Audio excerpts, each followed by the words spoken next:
제가 얼마 전 초등학교 최상위 수학책을 좀 분석을 해봤습니다. 우리나라 초등 수학교육 과정을 보면 5개의 영역으로 모든 단원들을 분류를 합니다. 첫 번째가 수와 연산, 그 다음에 도형, 측정, 규칙성, 자료화 가능성, 이렇게 5개의 영역으로 초등학교 교육과정의 모든 단원들을 분류를 하고요. 이렇게 구성이 되어 있는 초등학교 교육과정을 보면 굉장히 많이 반복과 복습이 나선형 형태로 되어 있습니다. 그래서 아이들이 초등학교 3학년 때 배웠던 거를 4학년 때 배우기도 하고 5학년 때 배우기도 하고 또 6학년 때 배우기도 하죠. 거기서 추가되는 것들도 있고요. 아이들에게 이제 최상위 심화 교재를 많이 시키죠. 가장 많이 팔리는 것이니까요. 그래서 저도 그 책을 심화 문제들이 어떻게 구성이 되는지 좀 궁금해가지고 초등학교 3학년 1학기 거부터 3학년 2학기, 그 다음 4학년, 5학년, 6학년까지 초등학교 최상위 심화 수학에 있는 문제들을 꽤 자세하게 훑어보고 거기서 이제 문제들도 좀 분류도 해보고 분석도 좀 해봤는데 최상위에 있는 심화 문제들을 이렇게 분석을 해보면 3학년, 4학년, 5학년, 6학년으로 갈수록 비슷한 유형들이 굉장히 많습니다.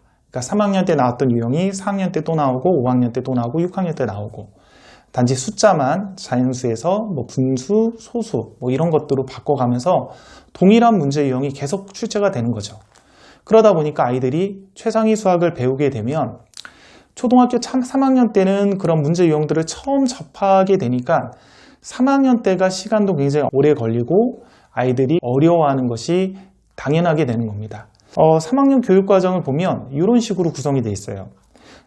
연산, 그 다음에 평면도형, 분수, 소수, 그 다음 길이, 시간, 들이, 무게, 이게 측정 영역이죠. 그 다음에 자료의 정리, 이렇게 되어 있습니다. 그러면 여기 이제 3학년 부분에서 수와 연산 파트를 보면 최상위 응용 문제들이 거의 이제 중등에서 나오는 방정식의 활용 문제 형태의 문제들을 집어넣었어요. 그러다 보니까 이제 많이 어려운 거죠.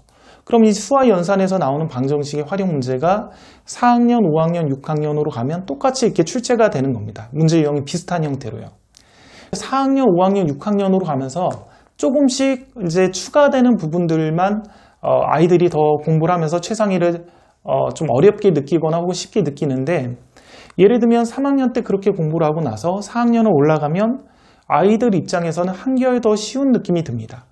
4학년 최상위 같은 경우는 새로운 내용이 이제 규칙 찾기라는 단원 이런 것들이 좀 추가가 돼요. 아이들이 초등학교 3학년 최상위 때 다루지 못했던 규칙성, 수의 배열이라든지 그런 규칙을 찾는 문제들이 좀 어려울 거고요. 나머지는 좀 반복되는 느낌이 드니까 3학년은 힘겹게 최상위를 어쨌든 하고 나면 4학년 최상위부터는 많이 쉬워진다라는 것들, 문제들을 굉장히 꼼꼼하게 분석을 해보니까 그럴 수밖에 없는 구조더라고요.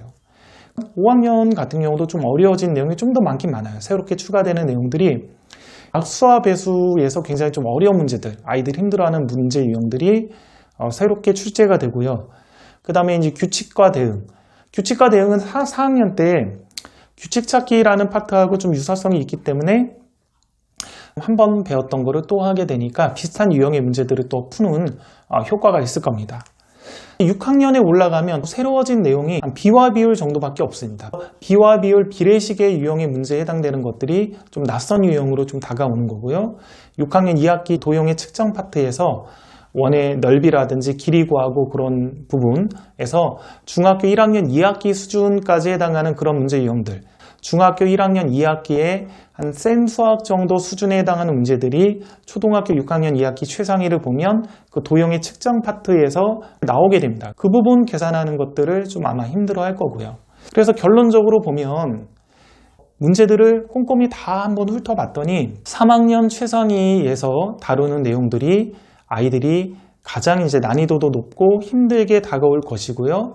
그것만 힘겹게 잘 이겨내면 4학년, 5학년, 6학년으로 갔을 때는 그 유형들이 반복 심화되는 형태로 가서 익숙한데 새롭게 추가되는 그런 어떤 파트들 몇 개 없었죠. 이런 부분들이 단원별로 좀 추가되는 형태로 낯선 유형을 접하게 돼서 4학년, 5학년, 6학년으로 갈수록 3학년 때만 힘겹게 잘 이겨내면 최상위 수학 같은 경우는 굉장히 쉽게 아이들이 정복을 하고 속도가 빨라질 수 있을 것입니다. 그래서 결론은 아이들의 발달 단계에 맞춰서 초등학교 1학년하고 2학년까지는 창의사고력 수학이라든지 어떤 조작하거나 체험할 수 있는 그런 활동들, 그런 것들이 좀 도움이 된다. 그래서 교과심화는 3학년 때, 초등학교 3학년 때부터 하는 것이 좋다, 이렇게 말씀을 드린 적이 있는데요.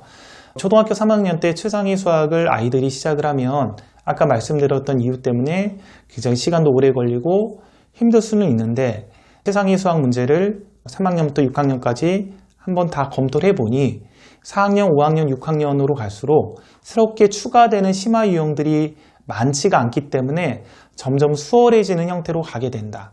따라서 3학년 최상위를 시간이 좀 오래 걸리더라도 힘겹게 끝내놓으면 그 다음부터는 4학년, 5학년, 6학년 속도가 붙으니까 수월할 것이다. 그래서 어머님들이 초등학교 3학년부터 이렇게 아이들 교과심화를 시킬 때 좀 더 여유 있고 천천히 좀 느리더라도 가면 이후에 빨라지니까 마음의 여유를 가지고 자녀들을 대하시면 좋을 것 같습니다.